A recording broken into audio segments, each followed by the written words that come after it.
আবহাওয়ার এই মুহূর্তের গুরুত্বপূর্ণ খবর। পূর্ব মধ্য বঙ্গোপসাগর মায়ানমার উপকূলের কাছে রয়েছে একটি ঘূর্ণাবর্ত এবং যার ফলে 30 থেকে 48 ঘন্টার মধ্যে বঙ্গোপসাগরে আবারও একটি নিম্নচাপ হবে জানিয়ে দিল ভারতীয় মৌসুম ভবন।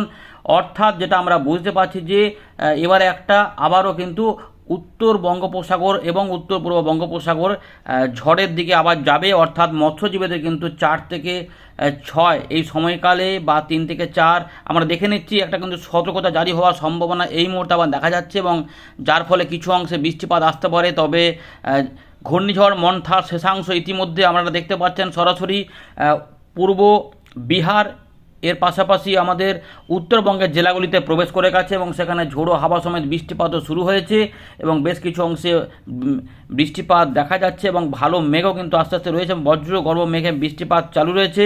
কিছু কিছু মেঘলা আকাশ কিন্তু আমরা দেখতে পাচ্ছি এই মুহূর্তে আমাদের দক্ষিণবঙ্গের উত্তরভাগে, মানে মুর্শিদাবাদ এবং বীরভূম, তার পাশাপাশি উত্তর পূর্ব ঝাড়খণ্ড এবং মালদা, এর পাশাপাশি এগুলো রংপুর রাজশাহীর দিকে যাচ্ছে এবং পরের দিকে এগুলো আসাম মেঘালয় হয়ে উত্তর পূর্ব ভারতের যে অরুণাচল প্রদেশ এদিকে কিন্তু যাবে। এর ফলে শনিবারে কিছুটা বৃষ্টিপাত আমাদের দক্ষিণবঙ্গে হবে। দক্ষিণবঙ্গে অনেকাংশেই বৃষ্টিপাত কমে গেছে, বৃষ্টিপাত হচ্ছে না, পরিষ্কার পরিচ্ছন্ন আকাশ দেখা গেছে, কিন্তু এরই মধ্যে আবার কিছুটা বৃষ্টিপাত থাকবে। তবে পশ্চিমের দিকে জেলাগুলিতে বৃষ্টিপাতের চান্স কমতেই থাকছে, এমনটাই দেখা যাচ্ছে এই মুহূর্তে। আকাশ পরিষ্কারের দিকে যাবে, তবে কি কি সিস্টেম কাজ করবে আগামী কয়েকদিনে এবং আবার বৃষ্টিপাত কীভাবে আসবে সেগুলো আমরা কিন্তু দেখাবো।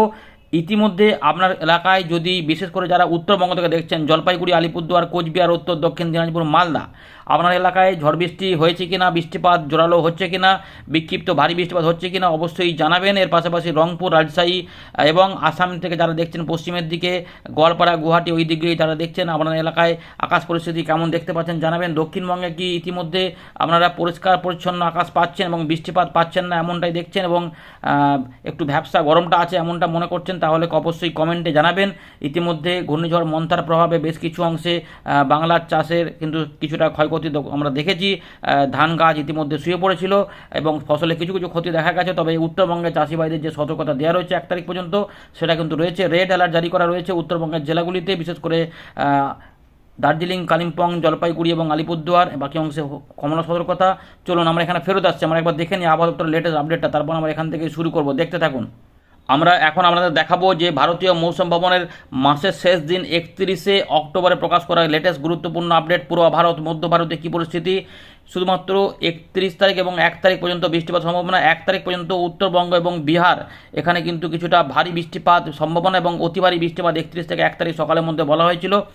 যেটা আমরা দেখতে পাচ্ছি এখানে উত্তরবঙ্গের জন্য, যেখানে 21 সেন্টিমিটারের ওপরে বৃষ্টিপাত, প্রবল বর্ষণের সতর্কতা। বিশেষ করে জলপাইগুড়িতে কিন্তু সবথেকে বেশি টার্গেটে থাকছে, যেখানে প্রবল ভারী বর্ষণের আশঙ্কা কিন্তু বলেছিল আবহাওয়া দপ্তর। যারা যারা পেয়েছেন বা পাচ্ছেন অবশ্যই জানাবেন আপনার এলাকায় আবহাওয়া পরিস্থিতি। এর পাশাপাশি আন্দামান নিকোবর দ্বীপপুঞ্জে কিছুটা বৃষ্টিপাত অল্প স্বল্প চলবে। কিছু কিছু বিক্ষিপ্ত বৃষ্টিপাত আপাতত রয়েছে, কিন্তু খুব বেশি এলাকা নয়। বিদর্ভ, ছত্তিশগড়ের দিকে, মধ্যপ্রদেশের পূর্ব দিকে 2 তারিখ পর্যন্ত এমন সম্ভাবনা রয়েছে।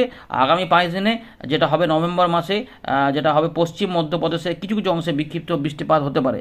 পশ্চিম ভারতের দিকে মোটের উপরে বৃষ্টিপাত এখন কমার দিকেই থাকবে। তবে যেহেতু আরব সাগরে গভীর নিম্নচাপ ছিল, তার ফলে মহারাষ্ট্র, মধ্য মহারাষ্ট্র ওইগুলোতে, গুজরাট, কোঙ্কন, গোয়াগুলোতে কিছু কিছু অংশে বিক্ষিপ্তভাবে বৃষ্টিপাত ভারী থাকার সম্ভাবনা। তবে সেগুলো আস্তে আস্তে আগামী 3 দিনে কমার দিকেই থাকবে। উত্তর পূর্ব ভারত যেহেতু নিম্নচাপটা এবারে মানে গভীর এই ঘূর্ণিঝড় মন্থা শেষাংশ আমাদের উত্তরবঙ্গ পার হয়ে উত্তর পূর্ব দিক বরাবর আসাম মেঘালয়ের দিকে এগোতে থেকেছে, তাই 31 তারিখে ভারী অতি ভারী বৃষ্টিপাতের সতর্কতা আবহাওয়া দপ্তর জারি করে দিয়েছে। তবে ত্রিপুরা, মিজোরাম ওইগুলোতে একটু কমের দিকেই থাকবে, সামান্য একটুখানি পরের দিকে হবে। উত্তর পশ্চিম ভারতের কথা বলতে গেলে সেখানে খুব বেশি বৃষ্টিপাত নেই। এবারে কিন্তু যেটা হবে কিছু পশ্চিমী ঝঞ্ঝা থাকবে, তার ফলে কিছু কিছু বৃষ্টিপাত অল্প স্বল্প দেখা যেতে পারে। এবারে আমাদের যেটা দেখাবো সিস্টেম, ওয়েদার সিস্টেম দেখাবো, ভালো করে দেখে নিন, এখানটা একটু বুঝে নিলেই হবে। ইতিমধ্যে সুস্পষ্ট নিম্নচাপ, যেটা ঘূর্ণিঝড় মন্থার শেষাংশ, সেটা ইতিমধ্যে যেটা উত্তর পশ্চিম ঝাড়খণ্ড এবং সংলগ্ন এলাকার উপর অবস্থান করেছিল, সেটা কিন্তু ইতিমধ্যে উত্তর পূর্ব দিক বরাবর সরে গিয়ে বিহার থেকে এটা ওদিকে চলে গেছে এবং ওটা হয়ে আমাদের যেটা দেখালাম উপগ্রহ চিত্রে, যে আমাদের উত্তরবঙ্গ এবং বাংলাদেশের দিকে প্রবেশ করেছে এবং সেটা নিম্নচাপে পরিণত হয়েছে। এর পাশাপাশি আরব সাগরে গভীর নিম্নচাপের কথা বলা রয়েছে। আর এখানে আপনাদের যেটা বলবো ভালো করে দেখুন, নতুন যে একটা খবর দিচ্ছে এই মুহূর্তে আবহাওয়া দপ্তর, সেই খবরটা ভালো করে দেখুন, যেটা মৎস্যজীবীদের জন্য একটু কিন্তু মাথায় রাখতে হবে। একটা ঘূর্ণাবর্ত ইতিমধ্যে তৈরি হয়ে গেছে দক্ষিণ মায়ানমার উপকূল এবং সংলগ্ন উত্তর আন্দামান সাগরের কাছে, এবং যেটার প্রভাবে বলছে under its influence a low pressure area is likely to form over east central bay of Bengal during next 48 hours. এই আপডেট থেকে 48 ঘন্টার মধ্যে, অর্থাৎ মোটামুটি যখন আমাদের আপডেট দেখা যায় তার থেকে 30 ঘন্টার মধ্যে, 30 থেকে 36 ঘন্টার মধ্যে কিন্তু মোটামুটি একটা নিম্নচাপ তৈরি হচ্ছে, যেটা মায়ানমারের দক্ষিণ উপকূলে যেটা হবে পূর্ব মধ্য বঙ্গোপসাগরে একটা নিম্নচাপ অঞ্চল তৈরি হচ্ছে, এমনটা জানিয়েছে। সেটার গতি প্রকৃতি কী হবে সেই নিয়ে বলেনি, আমরা উইন্ডে থেকে দেখাবো আপনাদের। এর পাশাপাশি পশ্চিমী ঝঞ্ঝা নতুন করে একটা আসছে 3 নভেম্বর রাতে হিমালয়ের পশ্চিম ভাগে, এমনটা আমাদের জানিয়ে রাখলাম। ছবি যদি দেখানো হয় তাহলে ওয়াইড স্প্রেড রেনফল রয়েছে বিহার, উত্তরবঙ্গ, দক্ষিণবঙ্গে কিছুটা, তবে সেগুলো আস্তে আস্তে কমার দিকে থাকবে। 2 তারিখ থেকে আমরা শুকনো আবহাওয়া পাবো উত্তরবঙ্গ থেকে 3 তারিখে, এবং দক্ষিণবঙ্গে যেটা হবে আমাদের 2 তারিখ থেকে পুরোপুরি মানে রবিবার সোমবারে আমরা শুকনো আবহাওয়া পেয়ে যাব। কিন্তু এখন যে নিম্নচাপটা এগোচ্ছানোর ফলে শনিবার পর্যন্ত বৃষ্টিপাতের সম্ভাবনাগুলো জারি থাকছে, এবং রবিবার পর্যন্ত উত্তর পূর্ব ভারতে থাকবে। উত্তরবঙ্গে রেড অ্যালার্ট জারি করা হয়েছিল আলিপুরদুয়ার, কোচবিহার, জলপাইগুড়ি এবং দার্জিলিং, কোচবিহার নয়, দার্জিলিং, কালিম্পং, কোচবিহারের দিকে অরেঞ্জ অ্যালার্ট ছিল। আর বিহারের কিছু অংশে ভারী বৃষ্টিপাতের সতর্কতা কিন্তু ছিল। উত্তর পূর্ব ভারতে অরেঞ্জ অ্যালার্ট এগুলো রয়েছে। গাঙ্গেয় পশ্চিমবঙ্গে বিক্ষিপ্তভাবে বৃষ্টিপাত থাকতে পারে। 1 তারিখের চিত্রটা আপনাদের দেখাবো শনিবার থেকে রবিবার সকাল পর্যন্ত। সেখানে উত্তরবঙ্গের 2-1 জায়গায় বিক্ষিপ্ত ভারী বৃষ্টিপাত থাকতে পারে, বিশেষ করে আলিপুরদুয়ার এবং কোচবিহারের দিকে, বাকি অংশ থাকবে না। আর উত্তর পূর্ব ভারতে কিছু বিক্ষিপ্ত বৃষ্টিপাত থাকবে। এই সময়কালে কিছু বাংলাদেশেও বৃষ্টিপাত দেখা যাবে, এবং বৃষ্টিগুলো কমের দিকে থাকবে। বিহার, ঝাড়খণ্ড এবং আমাদের গাঙ্গেয় পশ্চিমবঙ্গ, উড়িষ্যার দিকে খুব সামান্য বৃষ্টিপাত, মানে না হওয়ারই মতো আর কি, মানে সামান্য সামান্য এইটুকু থাকলো, মানে ধরে নেবেন যে শুকনো আবহাওয়া পরিস্থিতি। এবারে 2, 3, 4 পুরোপুরি শুকনো আবহাওয়া পাওয়া যাবে, কিন্তু 4 তারিখে বঙ্গোপসাগরের দিকে নিম্নচাপের একটা সম্ভাবনা রয়েছে। 3 তারিখ, 4 থেকে 4 তারিখের মধ্যে এইখানে একটু বৃষ্টিপাত থেকে সতর্কতা দিয়েছে। এবারে সেটা যদি এগিয়ে আসে তাহলে কি হবে সেগুলো দেখতে হবে। এখনও পর্যন্ত 5 তারিখের দিকে কিছু বলেনি, তবে সেটা এখন বাংলাদেশের দিকে যাবে না ত্রিপুরার দিকে যাবে না মিজোরামের দিকে যাবে নাকি আমাদের পশ্চিমবঙ্গকে টাচ করবে সেটা দেখতে হবে। চলুন, এই মুহূর্তে সেই জন্য এখানে আপাতত কোনো সতর্কতা দেয়নি। তবে একটা ভালো করে দেখুন যে 6 তারিখের দিকে কিন্তু আমাদের গাঙ্গেয় পশ্চিমবঙ্গে আবার একটা হালকা বৃষ্টিপাতের সতর্কতা আপাতত দিয়েছে। সুতরাং একটা ঝোড়ো হাওয়া বঙ্গোপসাগরে তৈরি হবে, পূর্ব মধ্য বঙ্গোপসাগর এবং উত্তর পূর্ব বঙ্গোপসাগরে, যেটা বাংলাদেশ মুখ হতে পারে। আর তার ফলে যেটা হবে ঝোড়ো হাওয়া থাকবে, তাই মৎস্যজীবীদের একটু বেশি সতর্কতা থাকতে পারে। কিন্তু যেটা হতে পারে যে আমাদের গাঙ্গেয় পশ্চিমবঙ্গ এবং বাংলাদেশে খুব বিরাট আকারে যে ঝড় হবে তেমন নাও হতে পারে, তাই সেটা আমরা দেখে নেবো কতটা কী হচ্ছে। চলুন এবারে আমরা দেখে নিই। আমরা চলে এলাম উইন্ডি লাইভ স্ক্রিনে। এই মুহূর্তে আমরা দেখতে পাচ্ছেন যে যেখানে আবহাওয়া দপ্তর বলেছে যে নিম্নচাপ তৈরি হবে, সেখানে কিন্তু আমরা এই জায়গা দক্ষিণ মায়ানমারের কাছে পূর্ব মধ্য বঙ্গোপসাগর, এই জায়গাটাই হচ্ছে, এই জায়গাতে কিন্তু এখানে ঘন মেঘ তৈরি হয়ে গেছে, এটাই কিন্তু নিম্নচাপ হবে। আর আমাদের উত্তরবঙ্গে যেহেতু ঘূর্ণিঝড় মন্থা শেষাংশ ইতিমধ্যে এই জায়গাতে পৌঁছে গেছে, তাই মালদা, আমাদের দক্ষিণবঙ্গের উত্তর ভাগ, বীরভূম, মুর্শিদাবাদ এবং আমাদের যেটা রয়েছে এখানে ঝাড়খণ্ডের উত্তর পূর্ব দিকে এবং কলাই, বগুড়া, আদমদিঘি সহ রংপুর, এগুলোতে দেখুন বৃষ্টিপাতের মেঘ কিন্তু যাচ্ছে। এগুলো বৃষ্টিপাত ইতিমধ্যে চালু রয়েছে, বৃষ্টিপাত আগে থেকেই অনেক জায়গায় হচ্ছে, কিন্তু এই মুহূর্তে কিছুটা মেঘ তৈরি হচ্ছে। আর এইগুলোতে আমাদের কিন্তু মেঘ নেই। এবারে সতর্কতা এবং পূর্বাভাস আমরা দেখে নেব। প্রথমে হচ্ছে আমরা দেখে নিই যে নিম্নচাপটা আসবে সেটা নিয়ে কী পাওয়া যাচ্ছে, তারপর আমরা এখানে বৃষ্টিপাতগুলো নিয়ে আমরা দেখব কোথায় কোথায় কী রয়েছে, তারপর আমরা দেখব।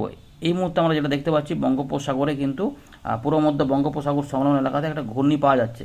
আমরা দেখতে পাচ্ছি এখানে ঘূর্ণি রয়েছে যে দক্ষিণ মায়ানমারের কাছে পূর্ব মধ্য বঙ্গোপসাগরে। এই ঘূর্ণিটা কতটা শক্তিশালী হবে দেখুন। আমরা 1 তারিখ, 2 তারিখ দেখে নিচ্ছি। আমার এখানে 3 তারিখের দিকে কী অবস্থা হতে পারে। 3 তারিখে মায়ানমারের কাছে পূর্ব মধ্য বঙ্গোপসাগরেই একটা নিম্নচাপ ক্ষেত্র থাকবে, সেটা শক্তি বৃদ্ধি হবে কিনা সেটা দেখার বিষয় রয়েছে, তাহলে মৎস্যজীবী সতর্কতা বোঝা যাবে। 4 তারিখ, 5 তারিখের দিকে কিন্তু এই যে মানে চট্টগ্রামের দেখুন একদম দক্ষিণ ভাগে এই জায়গাটাতে কিন্তু ঝোড়ো হাওয়া থাকছে, অর্থাৎ মৎস্যজীবীদের এখানে কিন্তু ঝড়ের সম্মুখীন তাই ভুলেও যাবেন না। তাই বিশেষ করে 4 তারিখ, 5 তারিখ এবং 6 তারিখ সম্ভবত এই জায়গাটাতে একটু সতর্কতা থাকতে হবে, তবুও একটু দেখে রাখতে হবে আর কি। 4 তারিখ, 5 তারিখ, 6 তারিখ দেখা যাক, এটা কত খুব বেশি হবার কথা নয়, তবু একবার দেখে নেওয়া যাক। আমরা একটু ট্র্যাক করছি হালকা করে। আপাতত বাংলাদেশের দিকে সবথেকে বেশি একটুখানি ঝোড়ো হাওয়া, তবে দেখুন স্থলভাগে কিন্তু এর প্রভাব থাকবে, তবে উত্তর দিক থেকে একটা হাওয়া এখানে কিন্তু থাকবে। আমরা দেখতে পাচ্ছি। এদিকে কিন্তু হাওয়া থাকবে, আর এই হাওয়াটা খুব একটা একে প্রভাবিত করতে পারবে না। কিন্তু বৃষ্টিপাত কী হবে সেটা দেখে নেওয়ার বিষয় রয়েছে। বৃষ্টিপাত কবে কবে হবে? ইতিমধ্যে বৃষ্টিপাত তো কমে যাবে 3 তারিখের মধ্যে, তাহলে 3 তারিখে কোনো বৃষ্টিপাত থাকছে না, দুর্যোগও চলে যাবে, যে দুর্যোগ চলছিল সেগুলো করে চলে যাবে। 4 তারিখে মায়ানমার এবং মিজোরাম, চট্টগ্রামের দিকে কিছু বৃষ্টিপাত দেখা যাচ্ছে। তার মানে 4 তারিখ পর্যন্ত আমাদের এখানে বৃষ্টিপাত আমাদের বাংলাদেশ নাই।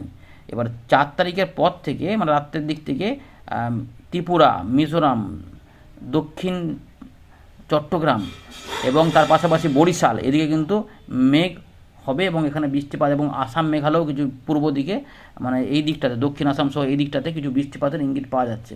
ভালো করে দেখতে পাচ্ছেন, এখানটা দেখিয়ে দিলাম 4 তারিখ। 5 তারিখের পর 6 তারিখে দেখে নেবো। 6 তারিখের দিকে যেটা দেখা যাচ্ছে আমাদের পশ্চিমবঙ্গে কিন্তু কোনো এফেক্ট হবে না। যেটা হবে এই দিকে নিম্নচাপ ঠান্ডা যেটা হবে সেটার প্রভাবে উত্তর পূর্ব ভারতকে এফেক্ট করবে। ত্রিপুরা, সিলেট, দক্ষিণ আসাম এবং মিজোরাম, মণিপুর, নাগাল্যান্ড এই দিকগুলোতেই হবে। তার মানে আমাদের এখানে কিছু থাকবে না, পরিষ্কার বোঝা যাচ্ছে। তার মানে আগের আপডেট আমরা যেটা দেখছিলাম যে আমাদের 24 পরগনা বা খুলনা বিভাগের দিকে, বরিশালের দিকে, কিন্তু এই মুহূর্তে আপডেটে কিছু পরিবর্তন পাওয়া যাচ্ছে, কিছু পাওয়া যাবে না। তার মানে শুকনো থাকবে। তার মানে এই সময়কালে তাপমাত্রাও কিছুটা নেমেও যাবে। তার মানে আমাদের পশ্চিমের দিকে তাপমাত্রা মোটামুটি 20-র তলায় চলে আসবে, হয়তো 16, এই যে 16 পাওয়া যাচ্ছে ঝাড়খণ্ডের কাছে, আর মধ্যপ্রদেশের কাছে বা উত্তরপ্রদেশের কাছে 14 পাওয়া যাচ্ছে। তার মানে তাপমাত্রা নামবে কলকাতা প্রায় 20 দেখা যাচ্ছে এই মুহূর্তে যেটা দেখা যাচ্ছে। মঙ্গলবার 11 তারিখের দিকেও আমরা দেখতে পাচ্ছি প্রায় 18, 22, ওই 1-2 ডিগ্রি এদিক ওদিক, মোটামুটি একটা হালকা ঠান্ডা ঠান্ডা ভাব কিন্তু চলে আসবে। 14 তারিখের দিকে 17 ডিগ্রি ধানবাদের দিকে, এবং আমাদের এই পশ্চিম বর্ধমান পুরুলিয়ার দিকে 16 ডিগ্রি থেকে 17 ডিগ্রির মধ্যে থাকবে। বর্ধমানের আশেপাশে মোটামুটি 18 ডিগ্রি। তো তাপমাত্রাটা আপনাদের দেখিয়ে দিলাম, বাংলাদেশে প্রায় 24 ডিগ্রির কাছাকাছি থাকবে।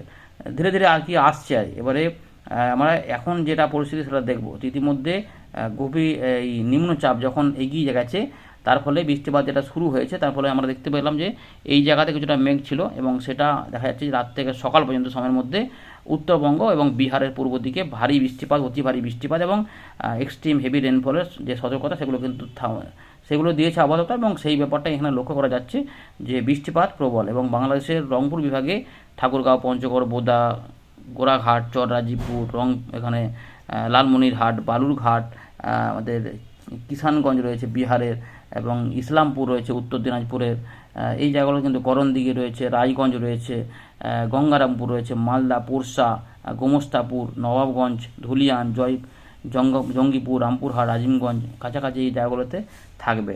এই জায়গাগুলোর মধ্যে পূর্বাভাস কিন্তু রয়েছে, রাত থেকে সকালে এগুলো কোথাও কোথাও এগুলো হয়ে যেতে পারে। যারা যারা কিন্তু দক্ষিণবঙ্গের যে উপকূলবর্তী যে জায়গাগুলো রয়েছে এখানে কিন্তু কোনো বৃষ্টিপাত নাই, মানে একদম পরিষ্কার হয়ে গেছে। কিন্তু এটা আমরা যেটা বলেছি দেখেছিলাম যে এটা যখন এদিকে সরে যাবে তখন আমাদের এখানে কিছু বৃষ্টিপাত আসতে পারে, মানে আমাদের দক্ষিণবঙ্গের পূর্ব দিকে। তার মানে আমাদের পুরুলিয়া বা ঝাড়গ্রাম, মেদিনীপুর, পশ্চিম মেদিনীপুর, পূর্ব মেদিনীপুরের পশ্চিম দিকগুলো বা বাঁকুড়ার আশেপাশে বৃষ্টিপাত থাকবে না। তার মানে এটা দেখা যাচ্ছে যে মুর্শিদাবাদ, নদিয়া, কিছু কিছু পূর্ব বর্ধমানের পূর্ব দিকে মানে কাটোয়া, এগুলোতে নদী, এইগুলোতে সামান্য মেঘলা হতে পারে। কিন্তু এই যে ভালো করে দেখুন এই জায়গাটাতেই মূলত দক্ষিণবঙ্গে বৃষ্টিপাত হতে পারে। তার ফলে হুগলির যে পূর্ব দিক রয়েছে সেখানে বৃষ্টিপাত কিছুটা হবে, এবং বাংলাদেশের ভেড়ামারা, আলমডাঙ্গা, মেহেরপুর, দামোহরা, কটচাঁদপুর, কৃষ্ণনগর, আমাদের নদিয়া, শান্তিপুর, চাকদা, বনগাঁ, হাবড়া, কলকাতা আশেপাশে একটু কম কম দেখা যাচ্ছে, মেঘলা একটু অল্প স্বল্প হতে পারে। হাওড়া তো একটু কম দেখা যাচ্ছে এই মুহূর্তে, তবে টুকটাক কোথাও কোথাও নেমে পড়তে পারে এই সাইডগুলো। পূর্ব মেদিনীপুরের এই যে কাঁথি বা আমাদের দক্ষিণ 24 পরগনার সাগরদ্বীপ, নামখানা, ফেজারগঞ্জ এইগুলোতে বৃষ্টিপাতের কিছুটা প্রভাব এই মুহূর্তে আমরা দেখতে পাচ্ছি। যে শনিবারে কিন্তু এই ব্যাপারটা রয়েছে, সামান্য কিন্তু কোথাও কোথাও চলে আসতে পারে। এইগুলো কিন্তু ব্যাপারগুলো রয়েছে, আমাদের মোটামুটি একটুখানি দেখিয়ে দিলাম। আর যখন এটা এগিয়ে যাবে তখনও কিন্তু আসাম, মেঘালয়ে একটা জোরালো বৃষ্টিপাত থাকবে এই সময়কালে। এটা কিন্তু আমরা দেখতে পাচ্ছি। এটা যদি আমরা একটু ট্র্যাক করে দিই ভালো করে দেখুন এটা কীভাবে এগোচ্ছে, এইভাবে কিন্তু এগিয়ে যাবে। ভালো করে দেখুন এই যে এইভাবে কিন্তু এগিয়ে যাবে। আর আমাদের এখানে কিছু কিছু অংশে হালকা বৃষ্টিপাত থাকবে দুপুর থেকে সন্ধ্যের মধ্যে যে সময়টা, এইটা কিন্তু আমরা দেখতে পাচ্ছি এখানে এই মুহূর্তে যে কলকাতা, হাওড়া, হুগলি, 24 পরগনা এবং উপকূলবর্তী কিছু অংশে বৃষ্টিপাত হতে পারে। এছাড়াও যেটা আর একটু দেখা যাচ্ছে ভালো করে দেখুন এখানে এই শান্তিপুর, নদিয়া, বর্ধমান, কাটোয়া, কালনা এবং মুর্শিদাবাদ, বীরভূম বৃষ্টিপাত হতে পারে। এর পাশাপাশি সিংড়া, বগুড়া, আদমদিঘিতেও কিছুটা 1 তারিখ মানে শনিবার, যেটা আমরা বলেছিলাম যেটা এখন সরে যাবে তখন এখানে কিছু টানে বৃষ্টিপাত চলে আসতে পারে, সেগুলো কিন্তু এই মুহূর্তে দেখা যাচ্ছে হতে পারে। তো এইভাবে এটা ব্যাপারটা কিন্তু যাবে। এবং আরও যদি ট্র্যাক করা যায় তাহলে দেখুন এখানে একটুখানি তো ডাটাতে কিছু প্রবলেম হচ্ছে। যাই হোক আমরা দেখছি এটা কী করা যায়। তো আপাতত ওই দিকটাতে কিন্তু বৃষ্টিপাত, তার মানে 1 তারিখে কিছু বৃষ্টিপাত এখানে কিন্তু থাকবে, বুঝতেই পারছেন। তো এইভাবে ব্যাপারটা কিন্তু এই যে কিছুটা চলে এসেছে। তো ভালো করে দেখুন, এখানে বাংলাদেশের উপর হয়ে কিন্তু বৃষ্টিটা যাবে দক্ষিণবঙ্গের পূর্ব দিক এবং বাংলাদেশের উত্তর পশ্চিম দিক থেকে পূর্ব দিকে যখন যাবে, এইভাবে যেতে যেতে বৃষ্টিটা যাবে। তখন একদম রাতের দিকে আমাদের দক্ষিণবঙ্গে আর কিছু থাকবে না, মানে সন্ধ্যের পর থেকে কিছু থাকবে না, কিন্তু বাংলাদেশের ময়মনসিংহ, সিলেট, ঢাকা বিভাগে বৃষ্টিপাত থাকবে, আসাম মেঘালয় বৃষ্টিপাত থাকবে, আমাদের উত্তরবঙ্গে বৃষ্টিপাতগুলো কমে যাবে কিছুটা। খুলনা, বরিশাল, চট্টগ্রাম, এই যে 1 তারিখ রাত থেকে 2 তারিখ এই জায়গাতে বৃষ্টিপাত থাকবে। চাঁদপুর, রায়পুর, এখানে রয়েছে কলাপাড়া, মির্জাগঞ্জ, মঠবেড়িয়া থেকে শুরু করে বরিশাল, কাওয়াখালী বৃষ্টিপাত কিন্তু আসবে। অর্থাৎ শনিবার থেকে রবিবার সকালের মধ্যে বাংলাদেশেও একটা জোরালো ভারী বৃষ্টিপাত এবং অস্থায়ী দমকা ঝোড়ো হাওয়া থাকবে, এবং আসাম মেঘালয়ের বিভিন্ন অংশে কিন্তু বৃষ্টিপাতটা হবে। ডিমাপুর, হোজাই এগুলো থাকবে, হাবলম, লুংডিম, শিলচর এগুলোতে কিন্তু বৃষ্টিপাতটা থাকবে। 2 তারিখে এই বৃষ্টিপাতটা দেখা যাচ্ছে হবে, কিন্তু 2 তারিখ থেকে আমরা দক্ষিণবঙ্গে শুকনো আবহাওয়া পাবো, এবং সোমবারের মধ্যে আমরা এই সমস্ত এলাকাতে পুরোপুরি শুকনোই পাবো। টুকটাক একটু মেঘলা মেঘলা হতে পারে, কিন্তু বৃষ্টি কিছু হবে না। উত্তর পশ্চিম দিক থেকে শুকনো হাওয়া আসতে শুরু করে। আর এখানে নিম্নচাপ তখন তৈরি হয়ে যাবে। নিম্নচাপটা হলে বাংলাদেশ এবং আমাদের ত্রিপুরা, মিজোরাম, নাগাল্যান্ড, মণিপুর ওই দিকে কিছু বৃষ্টিপাত হবে, যেটা 4 থেকে 5। তাই উত্তর পূর্ব ভারতে বঙ্গোপসাগরে এবং পূর্ব মধ্য বঙ্গোপসাগরে যে নিম্নচাপের কথা বলেছে, তার জন্য 4, 5, 6 কিছু বৃষ্টিপাত এখানে হবে, কিন্তু আমাদের গাঙ্গেয় পশ্চিমবঙ্গ, বিহার, ঝাড়খণ্ড, উড়িষ্যাতে কোনো এফেক্ট থাকবে না। এই রয়েছে আপডেট। ধন্যবাদ।